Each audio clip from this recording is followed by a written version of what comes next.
우리 라인업에서 장타력 있는 외국인이 제일 좋을 것 같아요.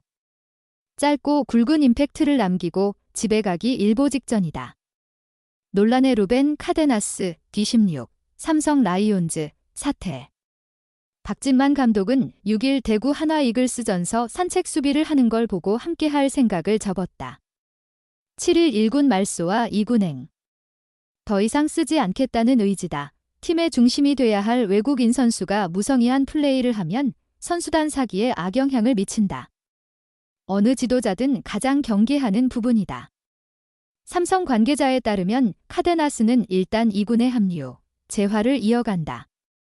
당연히 9에서 11 퓨처스리그 대구 기아 타이거즈전에 뛰지 않았다.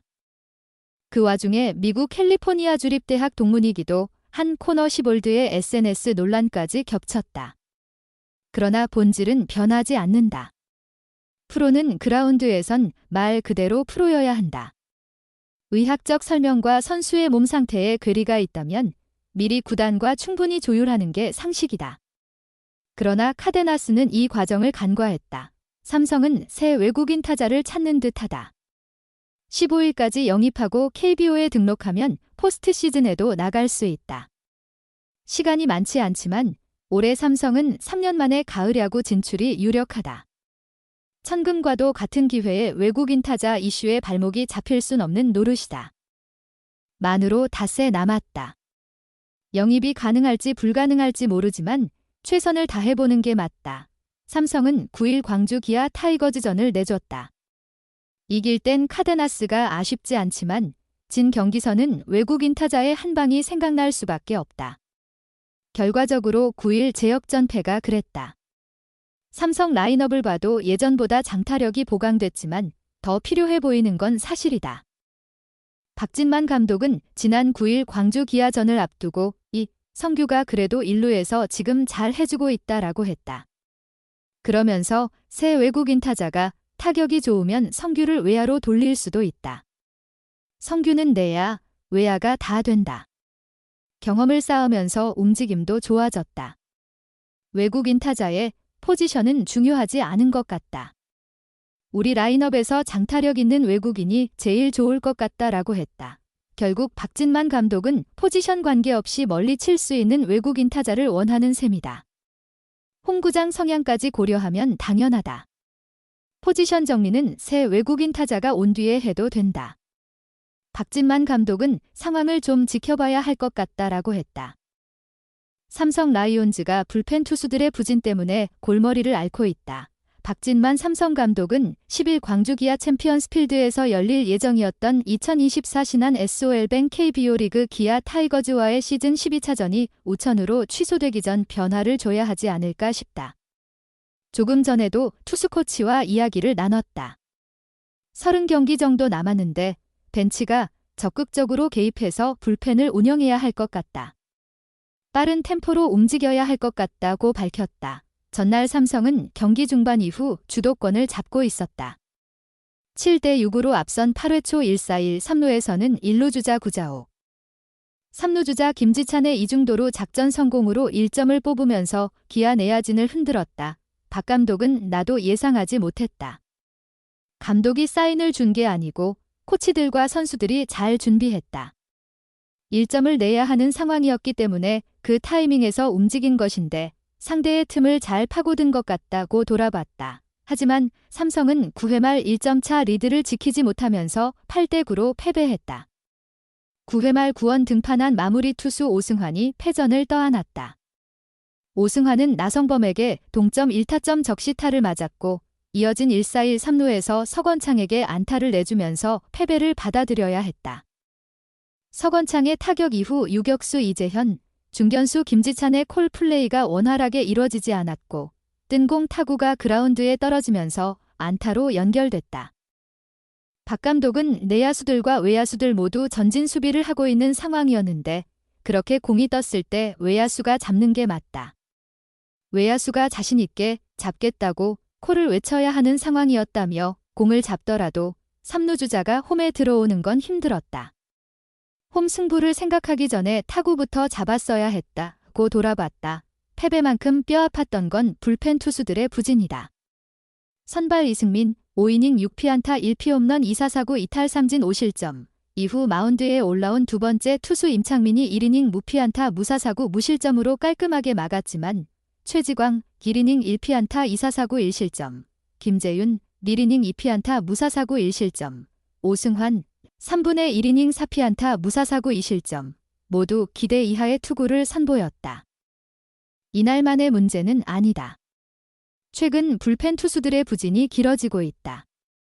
그나마 최지광 12경기 11이닝 4홀드 평균 자책점 1.64, 과 김재윤 11경기 11이닝 2패 6홀드 평균 자책점 3.27, 이 버티고 있지만 삼성으로선 임창민 6경기 5 3분의 1이닝 2홀드 평균 자책점 6.75, 과 오승환 9경기 6 3분의 1이닝 1승 2패 2세이브 평균 자책점 7.11, 이 아쉽기만 하다. 박 감독은 상황에 따라서 변화를 줄 수 있다.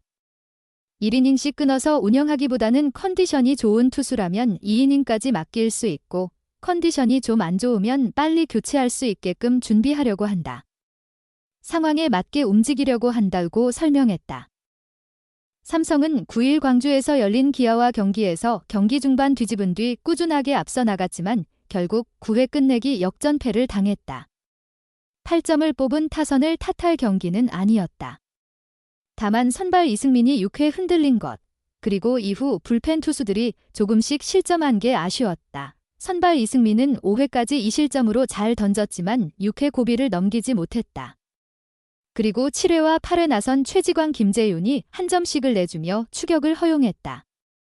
여기에 8대7로 앞선 9회 마운드에 오른 오승환이 2실점을 하면서 끝내기 역전패를 당했다. 올 시즌 26세이브를 기록하며 리그 구원 부문 선두를 달리고 있는 오승환이 고개를 숙였다. 첫 타자인 김선빈과 승부에서 3비에 몰리는 등 어려운 카운트 싸움을 한 끝에 결국 좌중간 2루타를 맞았다. 이후 김도영에게 3루간 내야 안타를 허용하면서 무사 2루에 몰렸다. 그리고 나성범에게 중전 적시타를 맞고 리드를 잃으며 블론 세이브를 기록했다. 물론 그 다음은 수비가 아쉽기는 했다. 1-4-1, 3루에서 서건창의 파플라이를 야수들이 처리하지 못했다. 중견수 두격수 지루수가 모두 따라갔지만 어찌된 일인지 아무도 못 잡으며 3루 주자 김도영의 끝내기 득점을 허용했다. 이건 오승환의 잘못은 아니었다. 다만 주자가 많이 나가며 블론 세이브를 기록한 건 오승환의 책임이었다. 오승환은 올해 46경기에서 평균 자책점 4.26을 기록 중이다. 26세이브를 거두기는 했지만 경기 내용이 압도적인 건 아니다. 삼성은 지난해 불펜 난조로 수많은 역전패를 당하며 결국 시즌을 그르쳤다. 올해도 그런 악몽을 되풀이할 수는 없다. 이에 박진만 삼성 감독은 조금 더 적극적인 불펜 개입을 예고했다. 박 감독은 10일 광주 기아전을 앞두고 오늘부터는 불펜은 빠른 템포에서 움직임이 있어야 할 것 같다. 필승조로 따지면 최지광이 컨디션이 좋고 그 다음 김재윤 오승환이다. 조금 상황을 봐서 변동을 있을 수도 있을 것 같다고 말했다. 이어 박 감독은 오늘 게임을 통해서 1이닝 끊어가기보다는 컨디션이 좋으면 2이닝까지 맡길 수 있는 시스템으로 가고 안 좋다 싶으면 조금 빨리 움직이려고 준비한다. 게임 상황에 맞게 움직이겠다고 덧붙였다. 근래 들어 불펜 투수들에게 적절한 휴식을 줬던 흐름이었지만 이제 경기 수가 얼마 남지 않은 만큼 투수들의 컨디션을 보며 최대한 총력전을 벌이겠다는 의미다. 박 감독은 오승환이 마무리 상황에 고정되지 않을 수도 있느냐는 질문에 오승환이 고정적으로 마지막에 대기하는 건 아니고 변화가 생길 수도 있다. 이전에 나올 수도 있다고 말했다. 경기 상황에 따라 오승환이 마무리를 할 수도 혹은 이전에 더 중요한 상황에서 나올 수도 있다는 의미다. 한편 전날 끝내기 상황에 대해서는 내야수들 같은 경우도 전진 수비를 하는 상황이었고 외야도 끝내기 상황이라 전진 수비를 하는 상황이었다. 외야수가 잡는 게 정석이다. 그런 상황에서는 외야수가 자신있게 콜을 하면서 잡는 게 기본적인 플레이다. 고 다소 아쉬워하면서도 마지막 홈 승부를 못한 것에 대해서는 튀기는 게 아니라 박힌 수준이고 3루 주자가 김도영이었다. 홈 승부를 하기 전에 그 전에 해결을 했어야 한다고 말했다. 전날 5이닝 동안 6피안타 5실점을 하며 가능성과 아쉬움을 모두 남긴 이승민에 대해서는 잘 던졌다. 우리가 중반 싸움까지 할 수 있게끔 좋은 피칭을 해줬다고 칭찬했다. 이어 이승민은 선발로서 준비를 해야 하는 상황이다. 당분간 중간이 필요한 상황이라 최하늘을 콜업했다고 설명했다. 삼성은 이날 이승민이 2군으로 내려가고 최하늘이 1군 엔트리에 등록됐다. 선발로 나서는 데니 레예스의 최근 구속 상승세와 경기력에 대해서도 레예스는 체력적으로도 그렇고 꾸준하게 자기 페이스를 이어주고 있는 상황이다. 큰 탈 없이 로테이션을 꾸준하게 지켜주고 있다면서 외국인 선수들이 팀에 희생하면서 해준다는 게 팀 전체적으로 큰 힘이 된다고 박수를 보냈다. 전날 무릎이 조금 좋지 않아 대타로 대기한 김영웅이 선발 라인업에 복귀하고 휴식차 선발에서 빠졌던 강민호도 이날은 선발 라인업에 들어왔다. 삼성은 이날 김지찬, 중견수, 김원곤, 좌익수, 구자욱, 무익수, 강민호, 포수, 김영웅, 삼루수, 이재현, 주격수, 박병호, 지명타자, 류지혁, 2루수, 이성규, 1루수, 순으로 사실상 최정예 멤버를 짰다. 제 유튜브 채널을 구독하고 좋아요를 눌러주셔서 정말 감사합니다. 여러분의 생각과 제안을 공유하려면 댓글을 남겨주세요. 이 영상을 친구나 친척들과 공유하세요. 여러분의 지원은 제가 계속해서 더 좋은 품질의 콘텐츠를 만들 수 있도록 하는 큰 동기가 됩니다. 항상 여러분께 가장 멋지고 흥미로운 영상을 제공하기 위해 노력할 것을 약속드립니다. 새로운 동영상을 놓치지 않으려면 내 유튜브 채널을 구독하는 것을 잊지 마세요. 다시 감사합니다. 항상 기쁨과 행복을 기원합니다.